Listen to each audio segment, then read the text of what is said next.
हाँ जी, देखो आपने राजपूतों की उत्पत्ति के सिद्धांत पढ़े हैं और उन राजपूतों की उत्पत्ति के सिद्धांत में एक आपने विदेशी मत को छोड़ा है। विदेशी मत का मतलब है कि आप राजस्थान के एक इतिहास के जनक कर्नल जेम्स टोड का नाम सबने सुना है, क्योंकि पहली क्लास मेरी यहीं से शुरुआत होती है कर्नल जेम्स टोड के साथ। राजस्थानी इतिहास के जनक और घोड़े वाले बाबा के नाम से जाने जाते हैं कौन? कर्नल जेम्स टोड महोदय ने कहा है कि राजपूत जो है वो क्या है? विदेशी। कर्नल जेम्स टोड नहीं चाहते थे कि उनको मैं यहाँ का स्वदेशी बताऊं, क्योंकि बहुत सारी ऐसी रीतियां थी, ऐसे रिवाज थे, ऐसे खान पान और वेशभूषा यहाँ की रही है। शाही लोग जो रहे हैं वो विदेशियों की तरह थे और कर्नल जेम्स टोड स्वयं भी एक विदेशी थे, इंग्लैंड के निवासी थे, आपका जैसे विदित है।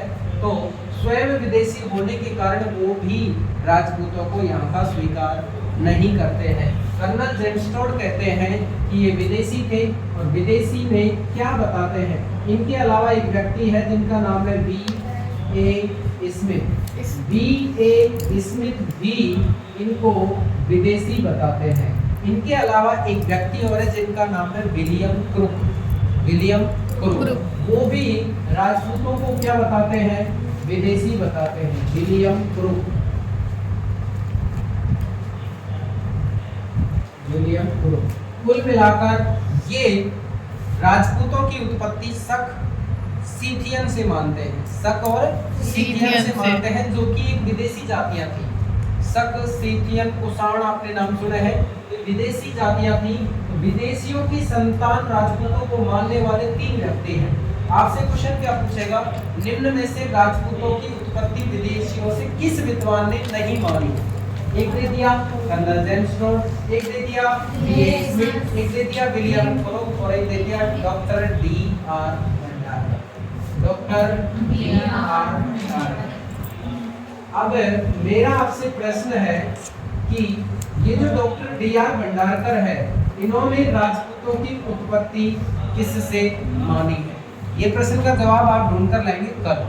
बात समझ में आ रही है? तो आपको नई चीज भी मिलेगी कुछ। Doctor D.R. भंडारकर ने राजपूतों की उत्पत्ति किससे मानी है? समझ में आ गया ये प्रश्न? आगे देखिए। आपने थोड़ी देर पहले नमक कानून को तोड़ने वाली बात पढ़ी थी। नमक कानून तोड़ा, मैंने कहा था कि दांडी यात्रा जो शुरू हुई थी, वो दांडी यात्रा साबरमती से चलकर दांडी तक गई थी। दांडी में एक स्थान है जिसका नाम है नवसारी। 12 मार्च से शुरू हुई और 24 दिन चली। 5 अप्रैल को खत्म हुई। 6 अप्रैल को गांधी जी ने नमक उठाकर और नमक कानून क्या कर दिया? तोड़ दिया। मेरा प्रश्न यह है, दांडी यात्रा या दांडी जो मार्च है, ये सन क्या थी? दांडी यात्रा की सन आप बताएंगे। जो अभी आपको बताया 12 मार्च से 6 अप्रैल कहते हैं आप, 5 अप्रैल। 24 दिन की यात्रा है। क्लियर? आपको क्या बताना है इसमें? सन बतानी है। सन अभी नहीं, अभी तो आपको पता होता बता दो। आप पता होता बता दो, नहीं तो कल को ढूंढ के लाना ही है। आगे 1930। वेरी गुड, ये तो अभी बता दिया। वेरी बहुत अच्छा। यानी 12 मार्च 1930 से दांडी यात्रा शुरू होती है और 6 अप्रैल 1930 को दांडी यात्रा खत्म होती है। आगे देखिए, जैसा कि आप पढ़ रहे हैं वासुदेव चौहान।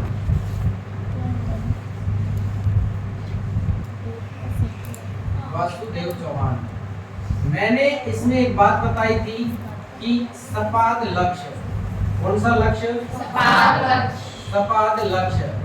ये सपाद लक्ष्य शब्द का अर्थ पूछा हुआ है। इस सपाद लक्ष्य का अर्थ क्या होता है? सपाद लक्ष्य का अर्थ क्या होता है? इस प्रश्न को आप ढूंढ कर लाएं। क्लियर? दूसरी बात, सपाद लक्ष्य जो क्षेत्र था वो आपको मैंने बता दिया, जंगल प्रदेश से लेकर बीकानेर से लेकर और सांबर तक का था। बताया था ना? सांबर तक का क्षेत्र क्या कहलाता था? सपाद लक्ष्य कहलाता था। अब ये सपाद लक्ष्य की राजधानी बनाई थी। क्या बनाई थी? राजधानी। तो सपाद लक्ष्य की राजधानी क्या थी? अहि छत्रपुर। अहि छत्रपुर।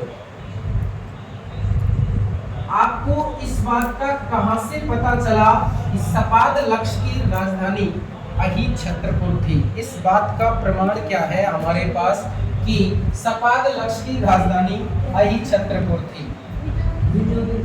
नहीं, अहि छत्रपुर जो बताया है वो बताया है हर्षनाथ अभिलेख। कौन सा अभिलेख? हर्षनाथ अभिलेख में इस बात का पता चलता है कि यहाँ की राजधानी क्या थी? अहि छत्रपुर थी। अहि छत्रपुर वर्तमान में किस नाम से जाना जाता है? नागौर के नाम से जाना जाता है। किस नाम से?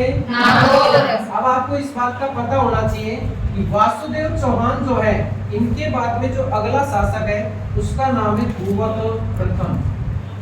कौन है? भूवक प्रथम।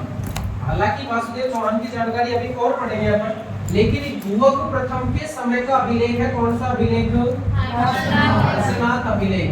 क्योंकि आपको पता होना चाहिए कि जो सीकर में एक माता है जिनका नाम है जीण माता। कौन सी माता? जीण माता। और जीण माता का मंदिर, जैसे आपने अभी झीलें पढ़ी थी, खारे पानी की जो झीलें पढ़ी थी, खारे पानी की झील कौन कौन सी अभी पढ़ी थी? सांभर जयपुर में तो रहवे पंचबदरा बाड़मेर सुख है मैं देखो डिडवाना नागौर लगे तो कर लो नंबर लूण करण को आवे बातों बीकानेर में पावे पाओ जैसलमेर को देवी जोधपुर में जीवन को नाम लाखों डरो कलोदी नाम आगे बात बताऊं न्यारी रहवासा सीकर को प्यारी ये तो जीत बताई सब खाली रेवासा झील जो है, उस रेवासा झील के किनारे कौन सी माता का मंदिर है? जीण माता का मंदिर है। रेवासा कहाँ पर है? सीकर। अब आपको एक छोटी सी कहानी बता देता हूँ कि ये जो जीण है, ये जीण का एक भाई था जिसका नाम क्या था? हर्ष। जीण का भाई था जिसका नाम क्या है? हर्ष। ये दोनों बहन भाइयों में अगाध प्रेम था। साथ उठना बैठना खाना पीना जो भी बचपन में अपन जैसे रहते हैं, अगाध प्रेम था। और इस प्रेम का कायल था क्या कि जीण माता, ध्यान दें, क्या होता है इस समय की मार हर्ष की हो जाती है क्या? शादी। हर्ष की शादी हो गई तो हर्ष, ये जो जीण थी इसके आगे क्या? इन दोनों में भी बहुत प्रेम था, जीण में और उसकी भाभी में। लेकिन एक दिन क्या होता है, ये जाती है क्या लेने के लिए? पानी लेने के लिए जाती है। जब ये पानी लेने के लिए जाती है तो इन दोनों में बात ही बात में ये बात हो जाती है कि हर्ष जो है इसको ज्यादा चाहता है, इसको ज्यादा चाहता है। यानी हर्ष जो है वो अपनी बहन को ज्यादा प्रेम करता है या उसकी पत्नी को ज्यादा प्रेम करता है। तो जीण तो कहती है मेरे को ज्यादा चाहता है, और उसकी भाभी कहती है कि मेरे को ज्यादा चाहता है। और पानी लेने जब गई तो इनके लग गई क्या? शर्त क्या लगी कि जिसकी मटकी को हर्ष पहले उतारेगा, हर्ष पहले उतारेगा, उससे ही ज्यादा प्रेम करता होगा। ठीक है। अब इस बात का पता हर्ष को बिल्कुल भी नहीं। हर्ष ने कोई दिमाग फालतू लगाया नहीं, और उसने क्या किया कि जो जीण की भाभी थी उसकी मटकी को उतार दिया। अब जीण क्या हुई? गुस्सा। और गुस्सा ही गुस्सा नहीं, इसको बैठ गया क्या? क्या बैठ गया? ये यहाँ से चली जाती है और सीकर में जो ये पहाड़ी है, इस पहाड़ी पर जाकर बैठ जाती है और क्या करने लग जाती है? तपस्या। इम्पोर्टेंट बात ये कि हर्ष मनाने के लिए जाता है, किसको? बहन को मनाने के लिए जाता है लेकिन वो नहीं मानती है, तो हर्ष भी यहीं पर क्या करने लग जाता है। अब जो जीर्ण के लगा था, जीर्ण को बैठ गया था क्या, गम। उस गम को भुलाने के लिए जीर्ण ने पी क्या, रम। उस गम को भुलाने के लिए जीर्ण ने क्या पी, रम। रम का मतलब क्या है, शराब। आपको पता होना चाहिए राजस्थान की एकमात्र लोक देवी है जिसके 2.5 प्याला शराब प्रतिदिन चढ़ाई जाती है। 2.5 प्याला शराब चढ़ाई जाती है किसके, कहाँ पर मंदिर है, रेवासा सीकर। इस मंदिर का निर्माण किसने करवाया, गुवक प्रथम ने। हर्षनाथ मंदिर का निर्माण भी किसने करवाया, गुवक प्रथम ने करवाया। गुवक प्रथम कौन सा शासक है, चौहान शासक है। इंपॉर्टेंट बात आगे देखें कि ये जो जीण माता है, ये जीण माता को नव दुर्गा जो है, नवरात्रि करते ना, नव दुर्गाओं में ये जीण जो है वो कौन सी है, फर्स्ट नंबर की, प्रथम नंबर की है। और जीण का नाम अपभ्रंश होके पड़ा है। पहले इसका नाम क्या था, जयंती। क्या नाम था, जयंती। जब आपने सुना होगा जयंती, मंगला, भद्रकाली, तो जयंती पहला नाम है। तो जीण माता नव दुर्गाओं में प्रथम मानी जाती है। एक बार क्या होता है, ध्यान से सुनो। जब मुगलों का राज था, तो मुगलों के राज में औरंगजेब का नाम आपने सुना है। जैसा कि औरंगजेब के समकालीन मेवाड़ का शासक कौन था, राज सिंह। कौन था, राज सिंह। और आपको पता है कि औरंगजेब एक कट्टर मुस्लिम शासक था। वो हिंदू मंदिरों को ज्यादातर को क्या करवा दिया, तोड़वा दिया। जब औरंगजेब की सेना इस जीर्ण माता मंदिर को तोड़ने के लिए गई, तो इस जयंती जो है उस समय मंदिर के ऊपर किस रूप में बैठी थी, मधुमक्खी। यानी इस रूप में बैठी थी। मधुमक्खी का अवतार मानी जाती है कौन सी माता, मधुमक्खी के रूप में बैठी थी। तो जो औरंगजेब की सेना थी, उस सेना पर इसने क्या कर दिया, आक्रमण कर दिया और बिना हथियारों के ही उनको सुझा दिया। भगाया जो तो भगाया, लेकिन इनका एक वो था क्या, जो बड़ा नगाड़ा आता है, ढोल, जिसको बोलते हैं क्या, नौबत। क्या बोलते हैं, नौबत। प्रत्येक माता के मंदिर में लगभग आपको नौबत मिलेगा, ध्यान रख लेना। बड़ा कड़ाई टाइप का ढोल होता है, बाजा 6 नौबत बाजा हमारा डेगीपुरी का राजा। तो नौबत जो है, वो नौबत औरंगजेब की सेना यहाँ पर क्या कर गई थी, छोड़ गई थी। इसके अलावा अब क्या हुआ, औरंगजेब की सेना को इतना घायल कर दिया कि एक भी व्यक्ति उठकर वापस नहीं गया। एक भी व्यक्ति उठकर वापस नहीं गया।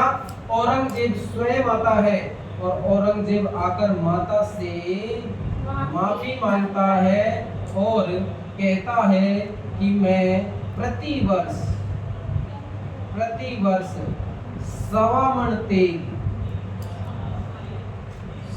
मण तेल माता की ज्योति के लिए भेजूंगा। 1.25 मण तेल माता की ज्योति के लिए भेजूंगा। आज भी उस मुगल शासन की जगह जो शासन कर रहा है, क्योंकि मुगलों का राज कहां पर था, दिल्ली पर। औरंगजेब का शासन था दिल्ली पर। आज दिल्ली पर शासन कर रही है जो सरकार, चाहे कोई सी भी हो, वो सरकार प्रतिवर्ष 1.25 मण तेल जीर्ण माता के मंदिर के लिए भेजती है। तो जयंती का अवतार थी कौन सी माता, जीर्ण माता। और हर्षनाथ ने किसका रूप धारण किया, भैरव का रूप धारण किया। इसलिए हर्षनाथ भैरव का मंदिर कहां पर है, रेवासा सीकर में है। और जीर्ण माता का मंदिर भी कहां पर है, रेवासा सीकर में। ये बात समझ में आ गई। यहाँ तक कि अगला शासक देखते हैं। जैसे कि गुवक प्रथम के बाद में एक शासक आता है जिसका नाम है चंदन राज। क्या नाम है, चंदन राज। ये जो चंदन राज है, इसका कोई खास इंपॉर्टेंट प्रश्न नहीं पूछा जाता, लेकिन फिर भी इसकी एक राम प्यारी है जिसका नाम है आत्मप्रभा। क्या नाम है? आत्मप्रभा। आत्मप्रभा। ये आत्मप्रभा जो रानी है, चंदन राज की रानी आत्मप्रभा, पुष्कर झील में, कहां पर? पुष्कर झील में प्रतिदिन कितने 1000 दीपक जलाते हैं। 1000 दीपक जलाती थी। कौन सी रानी? आत्मप्रभा। इस आत्मप्रभा रानी की स्मृति में कहा जाता है, यहाँ आत्मप्रभा नाम के क्या भी मिले हैं? सिक्के मिले हैं। क्या मिले हैं? सिक्के मिले हैं। कहाँ पर? पुष्कर में। अब पुष्कर की जब बात आती है तो आपको थोड़ा सा बता ही देता हूं मैं। पुष्कर, इसको कहते हैं तीर्थों का मामा। तीर्थों का मामा कहते हैं। इसे तीर्थ राज के नाम से जाना जाता है। तीर्थ राज, तीर्थों का मामा, और इसे पचकुंड के नाम से भी जाना जाता है। क्या? पचकुंड कहना, मचकुंड मत कहना। मचकुंड कहोगे तो तीर्थों का क्या आ जाएगा? भांजा आ जाएगा। पचकुंड कहोगे तो तीर्थों का मामा आ जाएगा। ध्यान रख लेना, आज से आगे इस प्रकार का प्रश्न आएगा। इसे कोंकण तीर्थ भी कहते हैं। क्या कहते हैं? कोंकण तीर्थ के नाम से जाना जाता है। कोंकण तीर्थ। जैसे 4 विशेष तीर्थ है, उसके बाद में इसे पंचम तीर्थ के नाम से भी जाना जाता है। कौन सा तीर्थ? पंचम तीर्थ के नाम से भी जाना जाता है। कौन सी झील को? पुष्कर झील। आपको पता होना चाहिए जो पुष्कर झील है, इस पुष्कर झील के किनारे जो आदि ब्रह्मा जी है, इन ब्रह्मा जी ने एक बार क्या किया था? यज्ञ किया था। ब्रह्मा जी ने क्या किया? यज्ञ किया। और उस यज्ञ के दौरान जो ब्रह्मा जी की पत्नी थी, जिनका नाम क्या है? सावित्री। क्या नाम था? सावित्री। सावित्री। आपको पता है यज्ञ में बराबर से बैठती है, लेकिन आपको ये भी पता है, एक दिन मैंने बताया होगा जब कालीबंगा सभ्यता पढ़ाई थी, कि जितने चैनल टीवी के उतने नखरे बीवी के। तो आपको पता है, चाहे जाना कहीं भी हो, कि पता है यज्ञ में बैठना है, कोई खास श्रृंगार करने की आवश्यकता नहीं है, लेकिन उसके बावजूद भी श्रृंगार में इतनी पागल हो जाती है कि हवन का टाइम निकला जा रहा है। तो हुआ क्या कि ब्रह्मा जी को आ गया मेरी तरह, और ब्रह्मा जी ने सावित्री की इंतजार नहीं की, और एक सामान्य महिला थी, और उसको गोमूत्र आदि से पवित्र करके, गाय के गो से यानी गोबर से और मूत्र से पवित्र करके, और उसका नाम क्या रख लिया? गायत्री। और गायत्री के साथ क्या करने लग जाते हैं? यज्ञ करने लग जाते हैं। जब यज्ञ करने लग गए, यज्ञ चालू हुआ कि कौन आ गई? सावित्री। सावित्री ने जब ब्रह्मा जी के साथ किसको देखा? देखा तो क्रोध से आग बबूला हो गई, और ब्रह्मा जी को भला बुरा तो जब कहा, लेकिन एक श्राप और दे दिया कि पुष्कर के अलावा तेरी कहीं भी पूजा नहीं होगी। तो ब्रह्मा जी का एकमात्र मंदिर है जहाँ पर पूजा होती है, वो है पुष्कर। इसके अलावा राजस्थान में ब्रह्मा जी के और भी मंदिर हैं। एक तो है आसोत्रा बाड़मेर। कहाँ पर है? आसोत्रा बाड़मेर। इसके अलावा एक मंदिर और है, वो है छींच या छींच, और ये छींच स्थान पड़ता है बांसवाड़ा। कहाँ पड़ता है? बांसवाड़ा में। इस प्रकार आप जान सकते हैं राजस्थान में मूल रूप से ब्रह्मा जी के 3 मंदिर हैं। एक तो है पुष्कर में, एक है आसोत्रा बाड़मेर में, और एक है छींच बांसवाड़ा। क्लियर? आगे देखते हैं। ये जो पुष्कर झील है, पुष्कर झील राजस्थान में, राजस्थान की सबसे बड़ी, राजस्थान की सबसे बड़ी मीठे पानी की झील है। ऐसी मीठे पानी की झील। मीठे पानी की झील है।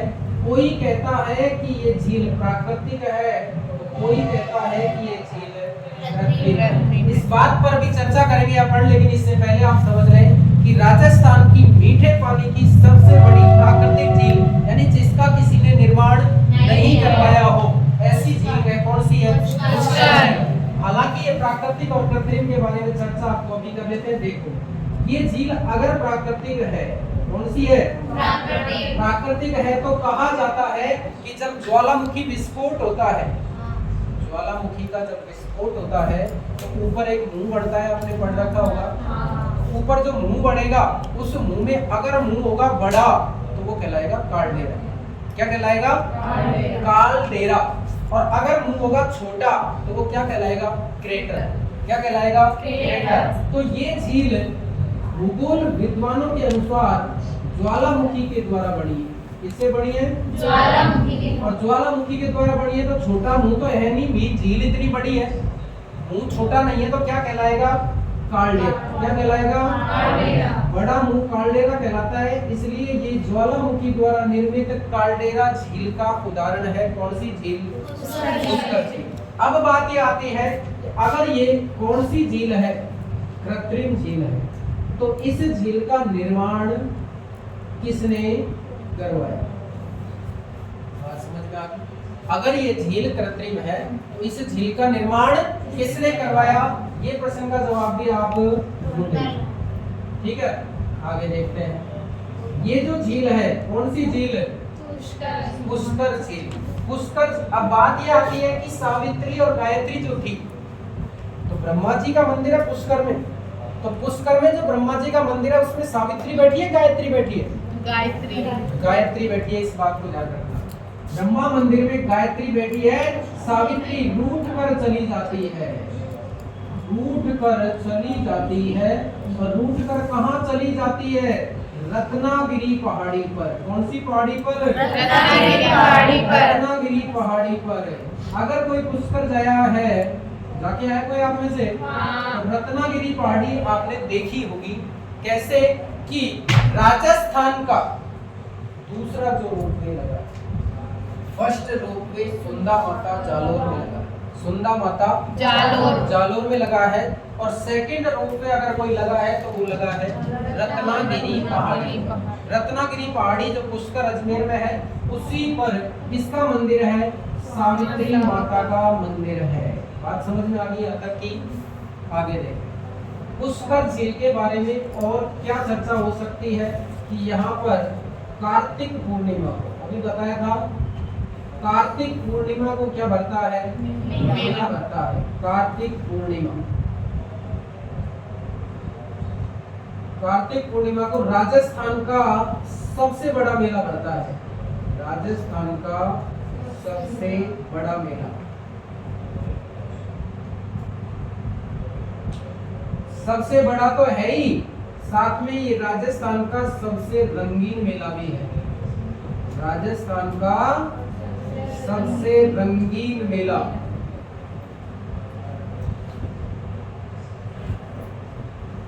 बात समझ में आई? कब बढ़ता है? लिखो मतलब कब बढ़ता है? कार्तिक पूर्णिमा को। सबसे रंगीन क्यों है? क्योंकि ये मिडाइवल में है। मिडाइवल मतलब राजस्थान का हृदय कहलाता है अजमेर। राजस्थान का हृदय क्या कहलाता है? अजमेर। अजमेर। और अजमेर का हृदय कहलाता है पुष्कर। तो पूरे राजस्थान का मिडाइवल, पूरे राजस्थान से दक्षिण से भी, पूर्व से भी, पश्चिम से भी, उत्तर से भी, यानी सब जगह से लोग आते हैं। तो विभिन्न संस्कृतियों का मिलन होता है। मारवाड़ी भी इसमें आएंगे, मेवाड़ी भी इसमें आएंगे, ढूंढाड़ी लोग भी इसमें जाएंगे। तो विभिन्न संस्कृतियों का मिलन होने के कारण इसको कहा जाता है राजस्थान का सबसे रंगीन मेला। आपको पता है कि कार्तिक मेले की एक विशेषता है कि यहाँ पर घोड़े और ऊंट की क्या होती है? दौड़ होती है, दौड़ प्रतियोगिता होती है, घुड़दौड़ और ऊंट दौड़ प्रतियोगिता। राजस्थान की कहाँ की फेमस है? तो वो भी कहाँ की है? पुष्कर अजमेर। और अगर ऊंटों का मेला भरता है ना सबसे बड़ा, तो पुष्कर में ही भरता है। हालांकि पशु मेला जो भरता है सबसे बड़ा, वो परबतसर नागौर में भरता है। कौन सा? तेजाजी पशु मेला। कौन सा? तेजाजी पशु मेला परबतसर नागौर में, जो कि राजस्थान का आय की दृष्टि से सबसे बड़ा मेला है। बोलो, ये बात समझ में आ गई? उतारो यहाँ तक, फिर बात करते हैं आगे। तुम कर दो।